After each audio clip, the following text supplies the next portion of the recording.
Thomas Lyons, Raps on TV, here for the Canary Riverside Hotel for the official press conference for Dillian Whyte's WBC interim title fight with Hooker-Ramirez. Fortunate to be joined by famed MC David Diamanté.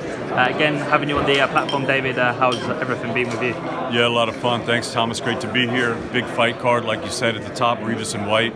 But really, I call this the album show because it's from top to bottom. It's pretty stacked. You got a lot of great stuff on this card. Azeez, Duffield, CBS, Riakporhe-B'Smith, Chisora, Allen, and Pricey. Lovely fight. Of course, you got Dalton Smith on the card. We got Fabio Wardley and Lawrence Okolie. So it's really a stacked card. 9 fights, 5 heavyweight fights, a night of the big boys. Yeah. So it's kind of funny. I was like calling it an album card, which is like very against the one-hit wonders. But these guys are heavyweights, so they all have the one-hit wonder power. It's going to be a nice night. And I think just kind of the pre-ritual to the workouts, the way you kind of emphasize the fact that it is a massive card, you know, the profile, the exposure that these fighters are getting, particularly with Dillian topping the bill. Again, another risky fight against unbeaten Hooker-Rivas. Again, that last fight with Brian Jennings stopped him in the 11th round, so a lot to kind of contend with in this fight Saturday night. What's your take on the whole main event? Well, so first of all, it's a great fight. I think it's a 50-50 fight. I think that the pundits are all going different ways on it. If I had to choose someone, I'm going to choose Whyte. But that being said, Rivas is really tough. He's got a great amateur pedigree. Yeah. He's got the wins over Ruiz, the wins over Pulev. That means a lot. Dillian's amateur pedigree is not deep. He's learned really on the job. Rivas is very tough. He's training with a great camp out of Montreal. Yeah. The guy, you know, to me, there's one thing that Rivas doesn't know how to do, which makes him very dangerous. He doesn't know how to lose. He's undefeated. And an undefeated fighter is a very dangerous fighter. He's an unclimbed mountain. He does not know how to, and speaking of Dillian, he doesn't know how to lose. So Dillian's going to have to take his heart. And that's not going to be easy for a guy like Rivas. Rivas is very calm up there. Dillian's very calm. Those are the guys you got to watch out for. The guys with the this, that, and the other. Usually it's, you know, empty vessels make the most noise. Yeah. But these guys are loaded cannons, man. The thing about Whyte, though, seeing Whyte up close, knowing Dillian, he's cut from a different leather. Yeah. He is a tough man. He really is. He's rugged. Yeah. I mean, that last fight against Chisora was just beating on him to the body, to the head. Whyte was right there and knocked him out cold. It was brutal. Whyte is a very tough guy, so Whyte's going to be there, man. This is going to be a great fight. I can't wait for this fight. I think it's a 50-50. Yeah. We want to see the winner go out and fight for the WBC title.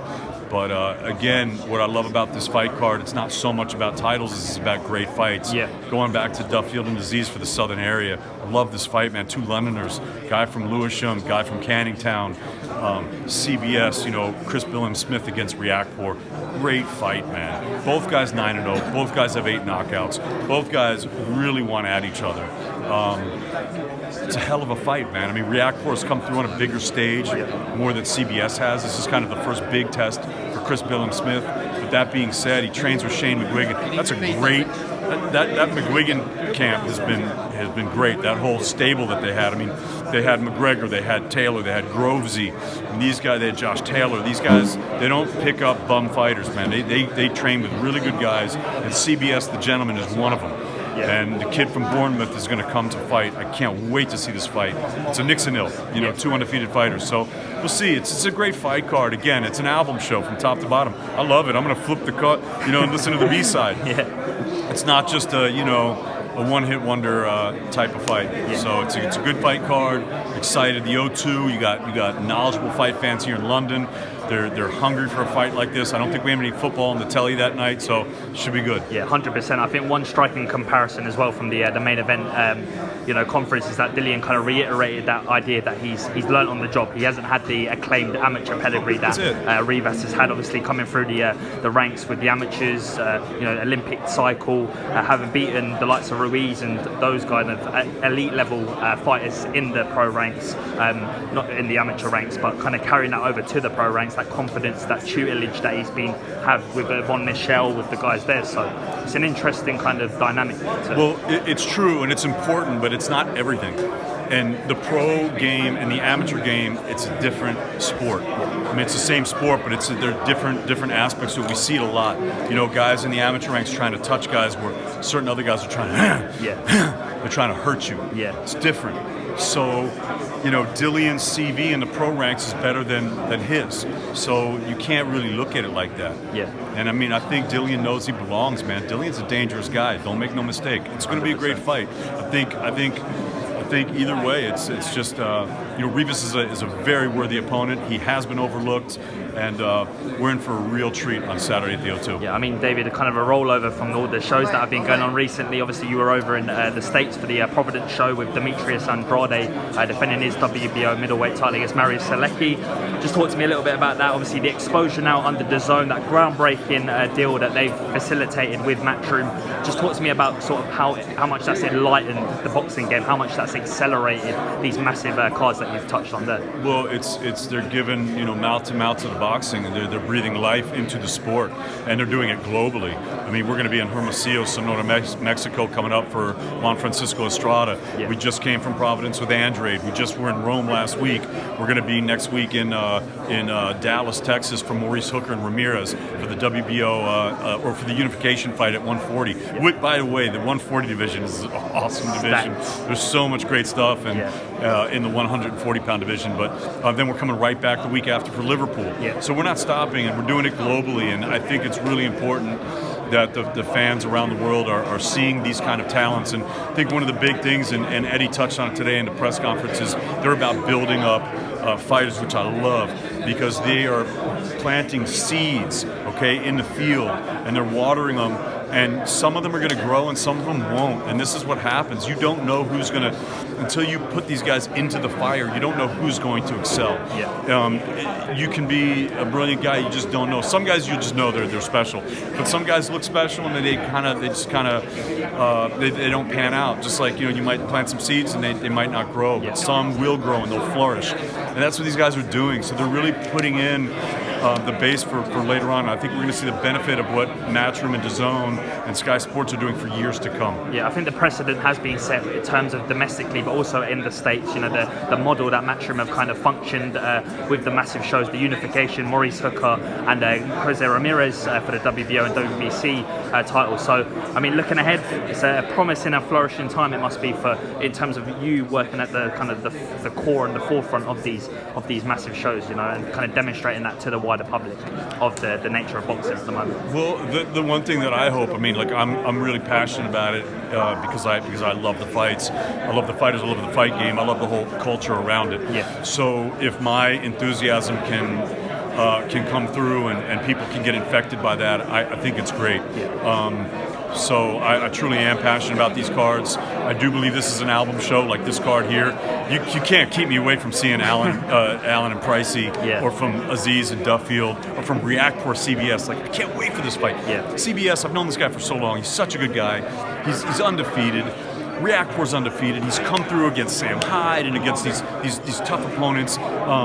It's just going to be a great fight. Yeah. And it's not about the title. Like, yeah, there's a title on the line, but it's not, you know, WBA Intercontinental. Yeah, there's more to it than that. It's like two young bulls coming up. Yeah. It's a great crossroads fight in these guys' lives. Yeah. And that kind of storyline, it's the characters that is what I love about the sport so much. And we're seeing that with this. And so that's the great thing. And going around the world and watching other fighters come up is a great thing. Yeah, and just depicting that culture element that you touched on there. Obviously, Charlie Duffield and Duffield-Azeez have gone through that kind of, you know, embryonic platform where they've gone through the MTK shows, the York Hall shows, and it's kind of now fused to look like a fight that's going to gel stylistically. Oh, it's going to be great, and they know each other. There's no bad blood there. They know each other really well. They've never sparred, but they've known each other for a long time. You know, Duffield, what a story he has. You know, battling his gambling and the depression and his, you know, the tragedy with his brother. Azeez coming up, really tough. Also, you know, he used to love to play football, and he turned into a boxer, and it's just a great storyline there. So, Great card. It will gel stylistically, and again, it's a full-on Londoner matchup. It's an old school fight. It's a throwback fight. Yeah. Forget the title in that. I mean, it's Southern area, but it means a lot to these guys. Yeah. It's going to mean a lot. That's going to be a great fight. Yeah, and I think as well the kind of traditional route, you know, the Southern area, the Commonwealth, the English, the British, the European. That's kind of the conventional route that a lot of these fighters are taking, and they're willing to put their O's on the line, put their livelihoods and their careers on the line, so, you know, facilitate bigger opportunities down the line. So kind of just assessing the whole card, kind of just breaking down the other fights on the card. Chisora-Szpilka, another massive heavyweight fight. Obviously got Whyte-Rivas and Richard Riakporhe. So in terms of those fights, are you kind of having a keen eye on the 50-50 matchups that are being produced more regularly now with Matchroom? Absolutely, but that's what sporting is all about, and we've seen that. Look at the MSG card. Look at Josh Kelly's fight, very tough fight. Look at Katie Taylor's fight, very tough fight. Look at AJ. They're not putting together Cowboys and Indians cards, that's what they call it, you know, where it's guys have upside down records. They're putting on together very good fights. I just think, you know, hats off to what they're doing. I'm happy to be a part of it. Yeah, and David, one last thing. Yeah. When are you going to take a break from all this? Man, there's no break, man. Yeah. No rest, no rust, baby. Yeah. You know, we keep running. I'd rather be running rather than crawling. So I love what I'm doing. Yeah, there's no break. I mean, I don't see why. I mean, it's non-stop kind of rollover shows. Yeah, but this is what I love to do. Yeah. So I feel like a shark, man. If I stop, I'll die, man. I love it. I appreciate you giving us some insight and some time again on the platform, and we'll catch up with you tomorrow at the weigh-in and also ahead of Saturday night. Great, appreciate you guys. Thanks very much. Cheers. Thank you.